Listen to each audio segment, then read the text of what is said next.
الأكلات السهلة ليها مزاج وليها وقت، والطبق ده واحد منهم. أكلة هادية تنفع فطار، تنفع عشا، وحكايتها بسيطة زي كل البيوت، مش محتاجة تفكير ولا تجهيز كبير، وفي نفس الوقت مشبعة ومغذية. فيها خضار وفيها بيض يعني بروتين، ومعاهم بطاطس تشبع وتكمل الوجبة. النوع ده من الأكلات بيفكرنا إن الأكل مش دايما محتاج يكون معقد، أحيانا بيبقى بس محتاج ترتيب وحب. تعالوا نشوف الطريقة إزاي.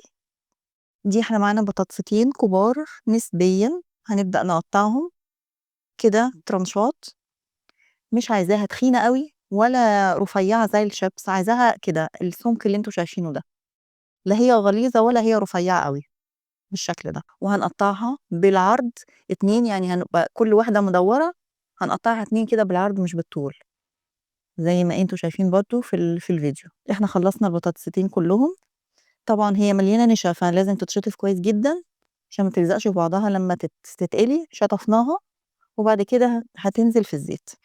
دلوقتي بقى إحنا هنقطّع الخضار. إحنا معانا معانا sorry فلفلاية خضرا وفلفلاية حمرا ونُص بصلاية أو بصلاية صغنّنة، بس أنا ما عنديش بصل صغنّن، و3 فصوص توم وبقدونس وليمونة. إحنا هنجيب الفلفل هنقطّعه كده بالطول، نحاول بقدر الإمكان نرفّع أوي. إحنا شِلنا الحتّة البيضا اللي جواها ورفّعنا جدًا. أنا شايفة إنه هتبقى كبيرة أوي الفلفلاية الحمرا على الكمية، يعني هتبقى كبيرة، فخدت نُص بس وقطّعناه كده رفيّع، ونفس الفلفل برضه هنقطّعه رفيّع بالطول، بس الفلفل كُلّه الواحدة بمقدار النُص الكبير الرومي ده، بنفس الشكل هنقطّعه. بنجهّز الأول كل الخضار والبطاطس على النار إحنا بنقليها، والبصلاية بنفس برضه الشكل، لازم كل حاجة تبقى بشكل واحد، برضه كده جوليان رفيّعة جدًا، والبقدونس نقطّعه. يبقى كده إحنا خلّصنا كل الخضار بالشكل اللي أنتم شايفينه ده. دلوقتي بقى هنعمل الصوص اللي هينزل فيه كل التتبيلة أو كل الخضار يعني والبطاطس وكُلّه. إحنا جبنا البولة دي وهنحط فيها التوم، 3 فصوص التوم عملناهم كده بالهرّاسة دي، وحطينا نُص معلقة صلصة على نُص معلقة دبس رُمّان، ومعلقة زيت زيتون، وعصرنا ليمونة. كل ده هيتقلّب مع بعضه كويس، وبعد كده هنحط بقى التوابل عليها. ده ملح، فلفل أسود، كمون، كزبرة، وهنقلّب كُلّه. وهنحط حاجة، حاجة بقى، إحنا دلوقتي بنفكِّك البصل من بعضه، لازم نفكِّكه عشان ما يبقاش ملزّق في بعضه كده، ونقلّبه كويس ونحط عليه البقدونس، وبعد كده ننزل ببقية الفلفل الأحمر والأخضر ونقلّبه كويس. ويا ريت التتبيلة دي على الأقل تقعد 10 دقايق مثلًا كده قبل ما نحط البطاطس، عشان بتشرب كل الصوص اللي فيه، فبيبقى طعمها أحلى، بتدّي نكهة أكتر وأحلى. أنا زوّدت على فكرة شوية ملح وكمون قليل، لإن أنا دُقتها لقيتها محتاجة ملح وكمون، فطبعًا لازم إحنا بندوق الأول الطعم محتاج والّا لأ. وهننزّل بقى دلوقتي البطاطس، اتقلت وحلوة ونوعها حلو ومقرمشة وجميلة. هننزّلها بقى بالشكل ده وتتقلّب كويس جدًا. قلّبناها. كل التقليب ده بيفرق جدًا في الطعم، كل ما بتقلّبي كويس كل ما بتشرب كل النكهات.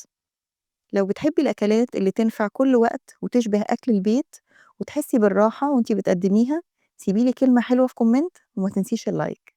كده إحنا قلّبناها ورصيناها في طبق التقديم، وحطيت معاها بيض مسلوق، قطّعت كل بيضة كده 2 بالشكل اللي أنتم شايفينه ده. يعني تحسي إنها وجبة متكاملة جدًا، يعني فيها كل العناصر الغذائية، وحلوة جدًا للفطار والعشا. النوع ده من الأكلات كان دايمًا موجود في بيوت زمان، أكلات بتتعمل من اللي موجود في البيت، وبتتحط على الترابيزة وبتشبّع البيت كلّه.